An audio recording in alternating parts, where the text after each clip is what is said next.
পৃথিবীতে কত রকমই মানুষ আছে। পৃথিবীটা কতই না বিচিত্র। এই বিচিত্র পৃথিবীতে বিচিত্র ধরনের মানুষ রয়েছে। এই পৃথিবীতে কেউ অপরাধ করে সাজা পায়, আবার কেউ অপরাধ না করেও সাজা পায়, যেমনটা আমি। কি কিছু বুঝলেন না তো? গল্পের সাথে থাকলেই জানতে পারবেন। আমি ফারাবি, সেনাবাহিনীর একজন অফিসার পদের কর্মকর্তা। বর্তমানে আমি কঙ্গোতে আছি। আফ্রিকার এই ছোট্ট দেশটায় আজ প্রায় 2 বছর ধরে আমি আছি। এই দেশের লোকেরা বড়ই উদার মনের মানুষ। বর্তমানে আমি জাতিসংঘ শান্তিরক্ষা মিশনে আফ্রিকার কঙ্গোতে আছি। কাল দেশে চলে যাব।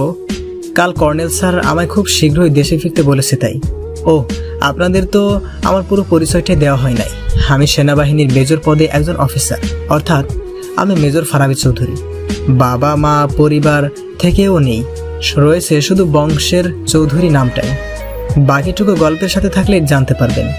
আপনাদের সাথে কথা বলতে বলতে কর্নেল স্যার ফোন দিল।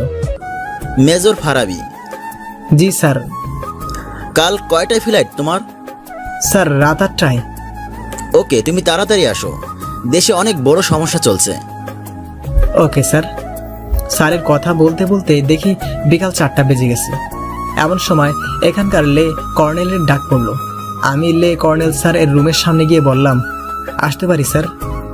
Yes please. Major Farabi reporting sir. Major Farabi, SRK বাজার কিছু সন্ত্রাস হামলা করেছে। Okay sir. তারপর সোলজার নিয়ে এসআরকে বাজারে গিয়ে দেখি সবার উপর লুটপাট শুরু করেছে সন্ত্রাসীরা। যারা টাকা পয়সা দিচ্ছে না সরাসরি গুলি করে মারছে।